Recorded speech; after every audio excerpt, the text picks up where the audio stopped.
Okay, we'll be going live here shortly. Okay, we are live. We'll be starting here shortly. Just bear with me. It's not quite 8 o'clock. We're just gonna do a little admin stuff here. Let's see. Let's start out with howdy. Okay, let's see if that's working correctly. And let's see. Okay, yeah. Okay, yeah, it's working. All right, I think we'll be starting here shortly, so bear with me. We'll just give it a few. Got some few checks here. This is on. We're good. Got a little howdy howdy going. We'll just give it about a minute, and then we'll start here. Let's see. Let me put this in the chat. Bear with me. Let's give it a few for folks to join. Okay. And then let's see. 1, 2, 3. 1, 2, 3. Sound is good. And yeah, we're public and we are on. Okay. So let's see. I don't see anybody on right now, so I'm just gonna go and just walk through a few things that I plan on going through, and then we'll start. So this is going to be a live stream, just to recap some Q&A of recent trip this past weekend to the Lower Illinois River in Oklahoma. And I've got a video that I'll be posting later, so that you can start and hear some of the key things there. But I wanted to do a little Q&A, just point out some key things that may pique a few folks' interest, and maybe that will get things started when it comes to maybe some other questions and possible answers that I can give you if you plan on going on a trip to the Lower Illinois River in Oklahoma. Okay. I think some things to just throw out there from a Lower Illinois River standpoint. It's up there in Gore, Oklahoma. There's 2 year-round trout fisheries in Oklahoma. One being the Lower Illinois River, Tail Race Lake 10 Killer, and the other one being Lower Mountain Fork River, a river that runs through Beavers Bend State Park. Both of those are they are year-round trout fisheries where they stock either weekly or bi-weekly or every 2 weeks.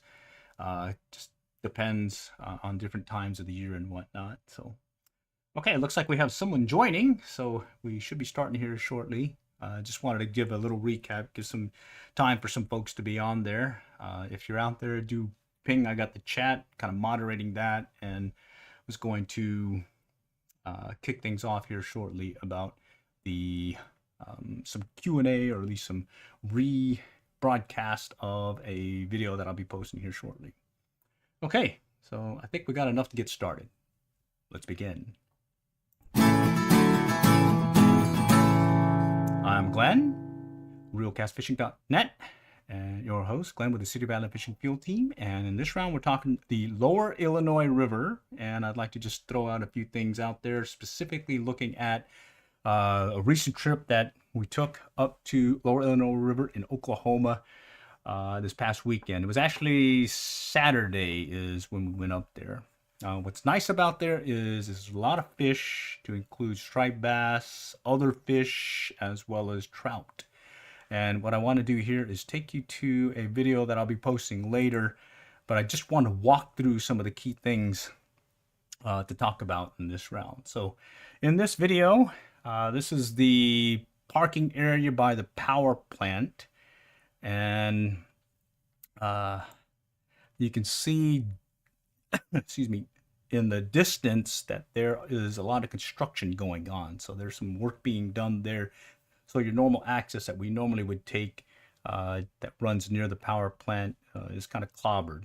So, but that said, you still have a good opportunity catching some trout over there. And again, it's a year-round trout fishery that is stocked by the Oklahoma Department of Wildlife and Game.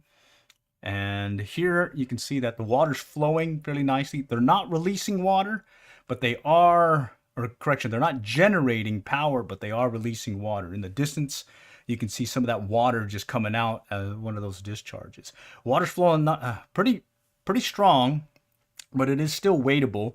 And in this case, we started out with fishing closer to the power plant, and some folks were able to get to the other side. We were going to cross, but there was some folks fishing, so we decided to just let that go and just head further down river. So instead of fishing close to the power plant, went ahead and moved further south first. I guess put in place that is just down river from the power plant.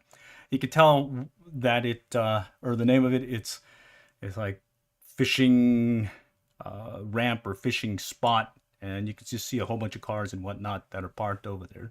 So here, yours truly and my fishing buddy, we went further south and we worked the area, initially trying to get striped bass. So you can see here where I'm working a whitewater section where there are bass. I'm actually seeing these striped bass moving about, but I just didn't have the right fly, and my buddy was using various lures to include brow traps and some swim baits.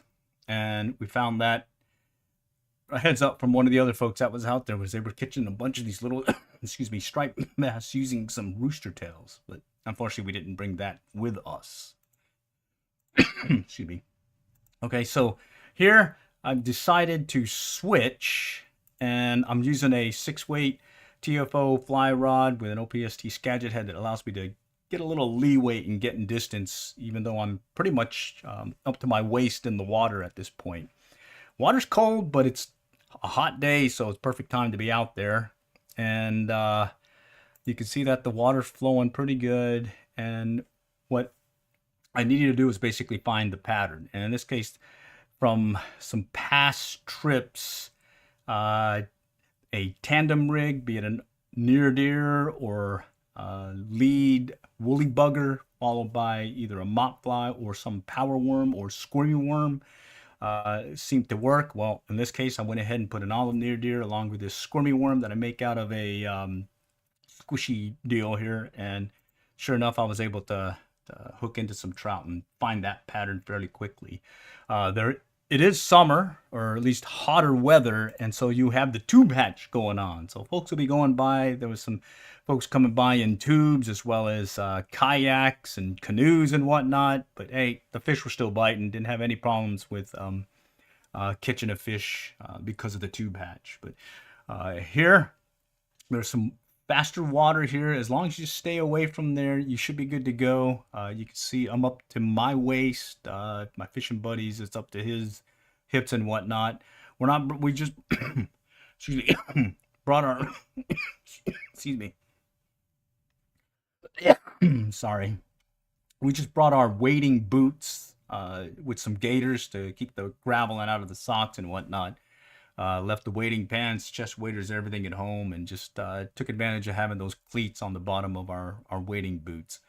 And here, all I'm doing is working a section or line of bubbles, as well as where the river or the water flow is kind of fast, or on a seam from faster to slower water.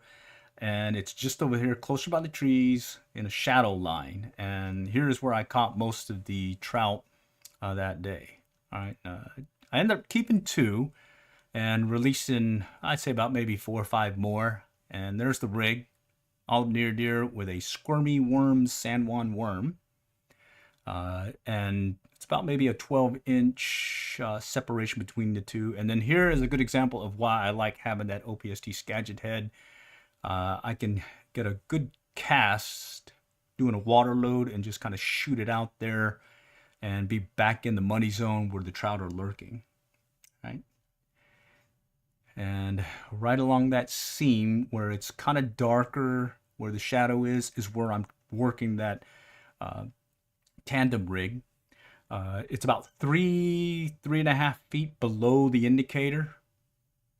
and in all cases, everything went for that San Juan worm. They did not go for the lead fly, and that's not normal. I usually get a hit or two on the lead fly, but this time, no, they just wanted that squirmy worm, San Juan worm, right?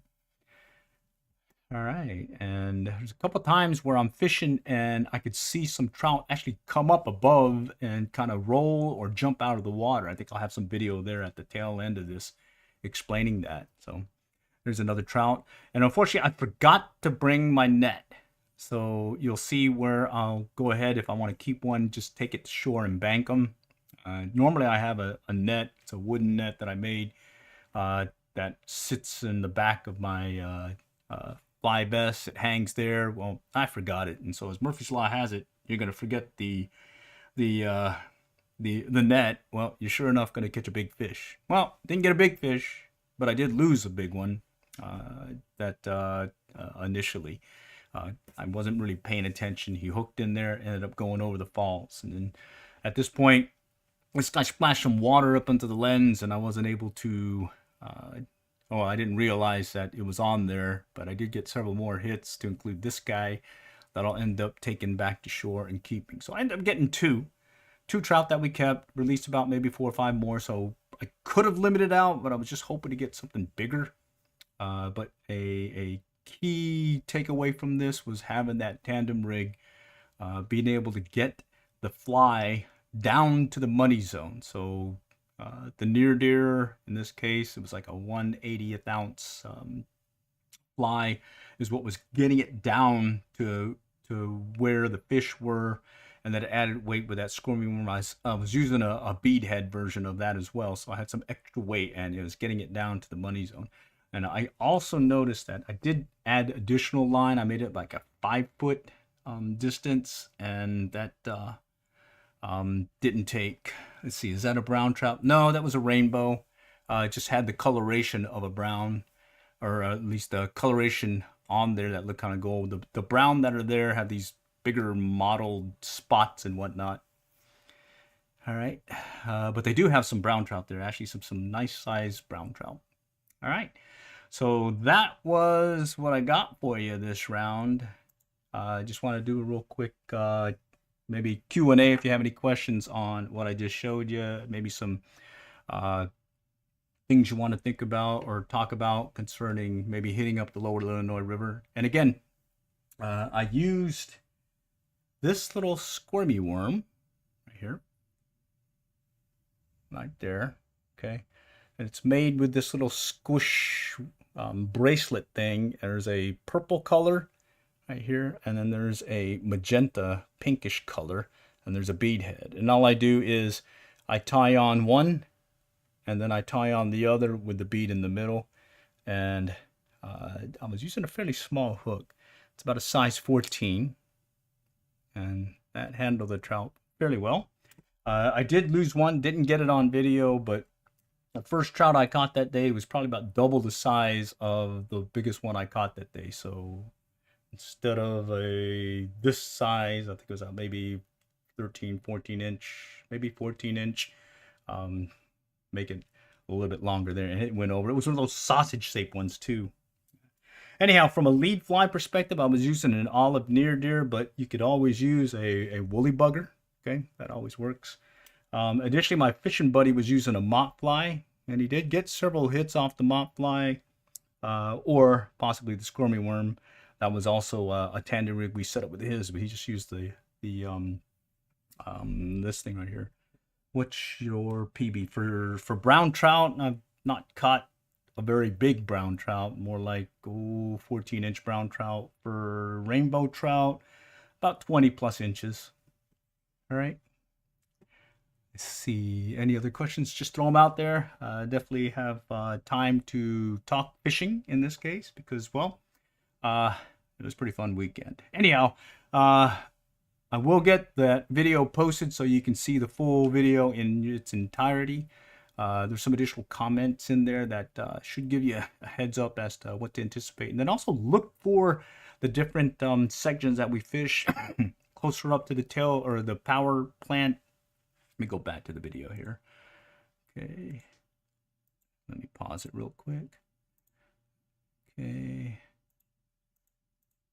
just going down the little embankment from where we parked. Okay, so here is closer to the power plant and the dam face itself.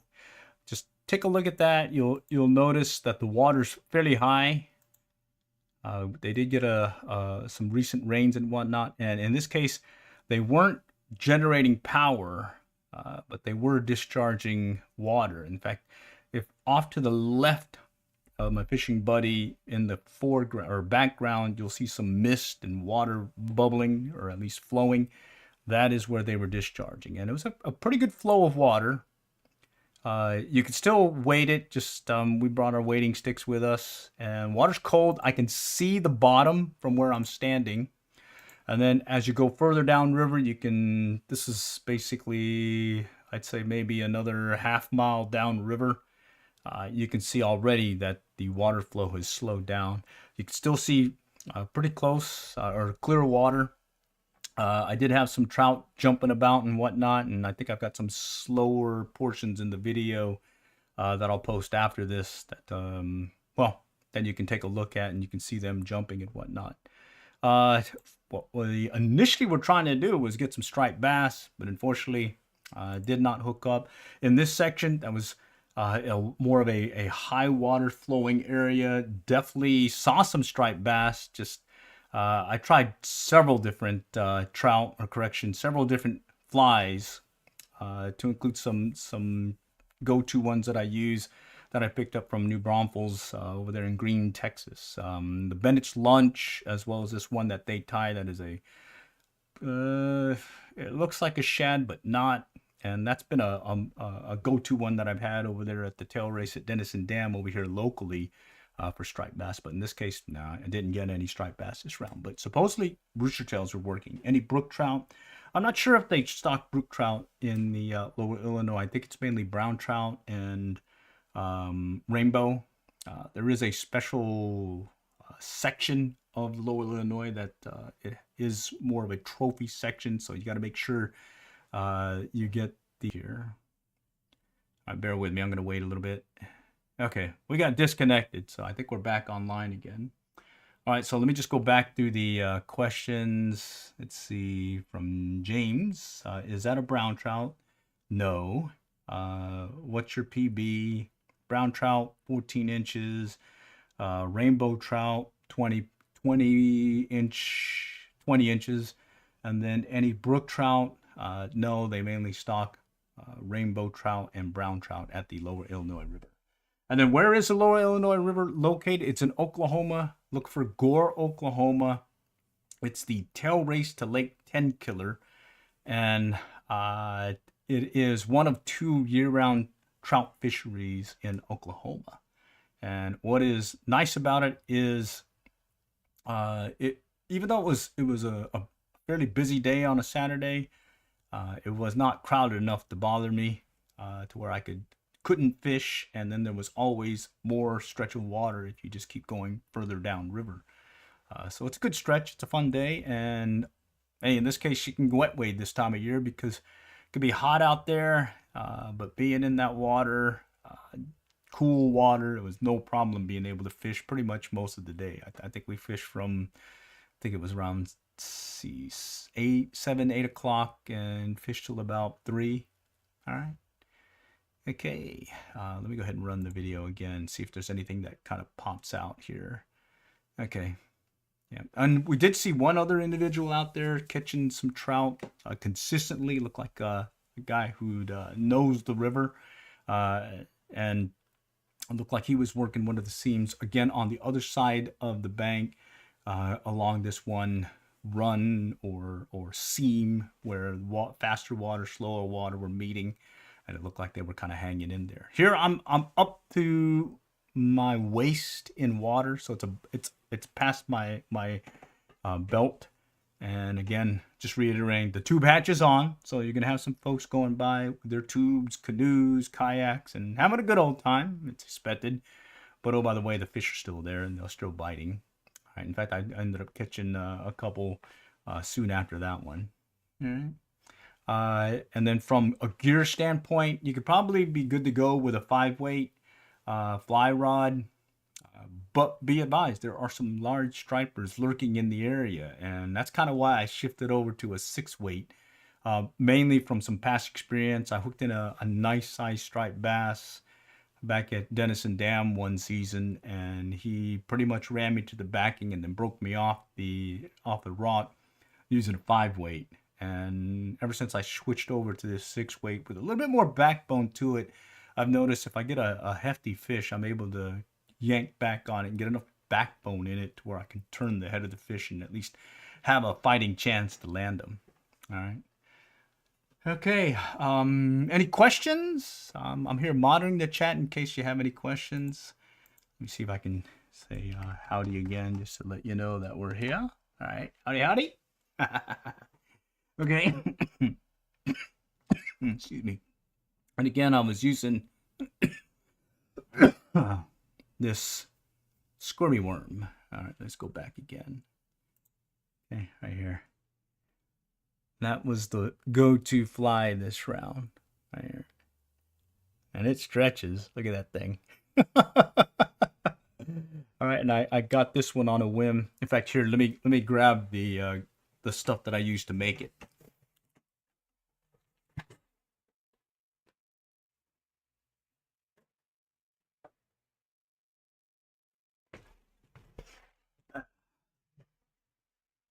Okay, I'm back.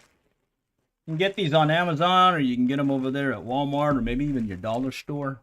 It's these little squish whoosh things. You can wear them as a bracelet, like that.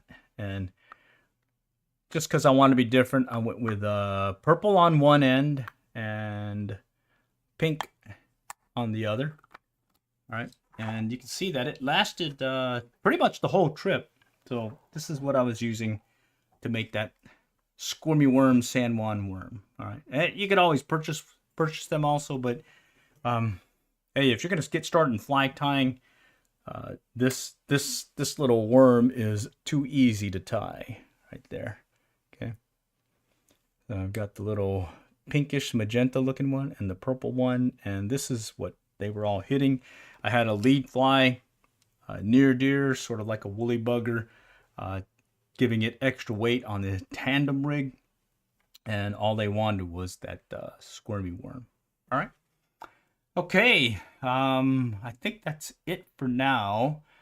I'll post the video, but since we're here, let me go and go ahead and post that video, and let me go ahead and let it run. And I'm going to go on mute so you don't hear me. Okay.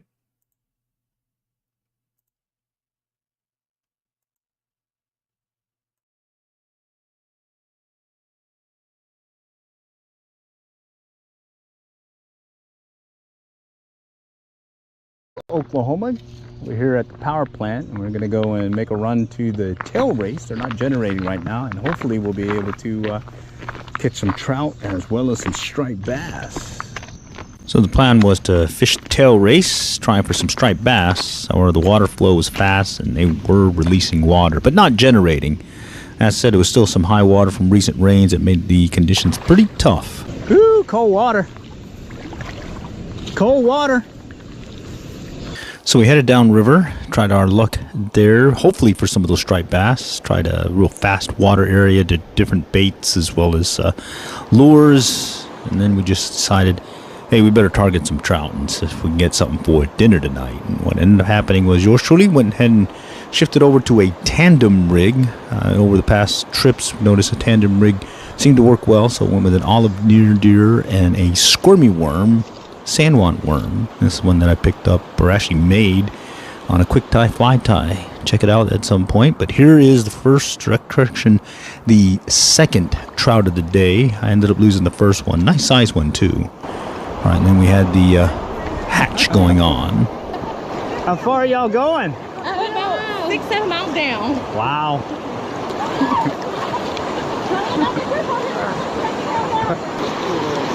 Oh yeah.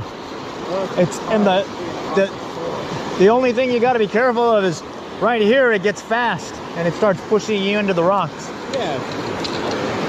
But other than that, you can see how far I went. I got 2 in a row, and the water's moving fast. that other one was bigger. I lost him. He got one over the falls. Yeah, I saw you. I was like, why is he taking forever to bring in that slack? Keep him tight. He's going to go over the falls. Yeah. And it happened.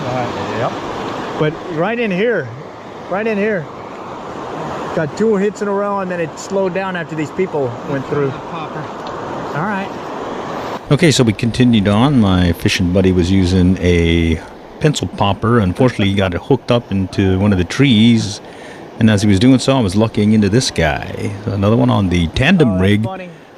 Olive near deer and squirmy worm. Sandworm worm. And as I bring him in, you can see that he's not as big as that other one. So I make the command decision to, well, let's go ahead and let him go. Alrighty, and here is a view of the olive near deer tandem rig setup. There's a squirmy worm. It's about, just a little bit over a foot long, so about 12 inches or so.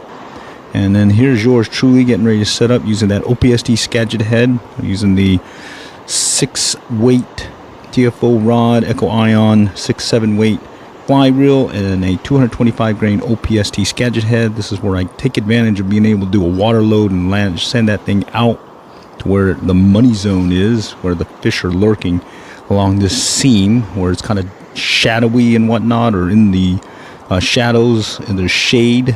And you can see here shortly I'll get one on the line. I'll set the hook and bring that baby in. So here he comes. Alright, and this one puts up a good fight. Got to fight it through the current, but it's not concerned that I'm going to lose him. But unfortunately, I do wish I had a net. I forgot to bring the net. So in this case, I believe I'm going to grab them, but as the bigger ones that we caught, I'd go ahead and bank them just as a precaution. Alright. And I think while I was bringing this one in, there was one that swiped at it, at least the strike indicator. So the bite stayed steady. Unfortunately, yours truly's mojo was off. In this case, I ended up missing one. But hey, a quick recast and keep going.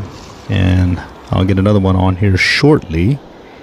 And that bite stayed steady throughout the day with a few cotton release, as well as, well, I was hoping for some bigger ones. I definitely lost that big one at the beginning that wasn't captured on video. But here's one that fought really well, but unfortunately it's gonna kick up the water and clobber my camera, and I won't know that. So bummer on that. And what will then soon follow is some more fishing, catching, missing, and in this case this is one that I'm gonna end up keeping, that I'm gonna go and bank because I don't want to lose him since I didn't bring the net. And similar to the others, it was in that seam. I set the hook, brought it in, no problem. Again, went for that squirmy worm, sandworm worm. And here I'm just going to go take it to shore, bank it real quick. And I'll put that one in the bag here. And end up getting 2 trout during this trip. And overall, had a fun time. I was hoping for those striped bass, but hey, it's good to know that a tandem rig was still working, and that setup was still good to go. I was hoping for a bigger one, did catch a few more, catch and release style. And, well, also missed, and hey, that's part of it. And here you'll see that the fish are still biting. They are there, and in this case, here's one that was very close to me. He ends up popping up. There he is. And then there's another one that's further out that you'll see jump up and pop as well. So, right there. So the trout were there, just yours truly, well, didn't get a bigger one. Okay, so yeah, it was a fun time. And oh, by the way, here's the rig that I use. This is the little squirmy worm right here. And you can see it's made of 2 different colors. One was a pinkish, magenta looking one, and the other one is more of a purplish looking one. I've got a bead head in the middle, right there, bead head in the middle. And let's see if I can get it in there. Yeah, bead head in the middle to give it weight. And I had that near deer, but you could use an olive woolly bugger as well. 12-inch between the lead fly and the trail fly with an improved clinch knot to attach at the hook bend of the near deer, or olive woolly bugger if you want. And here's the squirmy worms, or squirmy squishy stuff that I used. You can pick them up at Walmart, Amazon, or whatnot. In this case, I just used the one right here that you can use as a bracelet. Anyhow, you take one of these, you take one of these, you tie one in front and in behind of a bead, and you're good to go. And that is what they were hitting on that particular trip. All right. Didn't get any on the lead fly, in this case that olive near deer. Anyhow, thanks for stopping by. It was a fun time in Lower Illinois. And if you give you a chance to hit that river, let us know how you did. Maybe even let us know what you used to catch a fish or two, in this case, trout.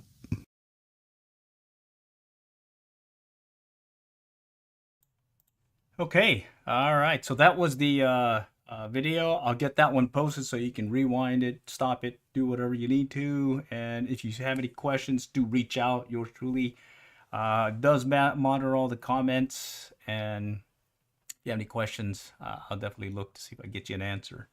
All right. So for now, all for now. Next time we'll catch you other, and good luck and good fishing.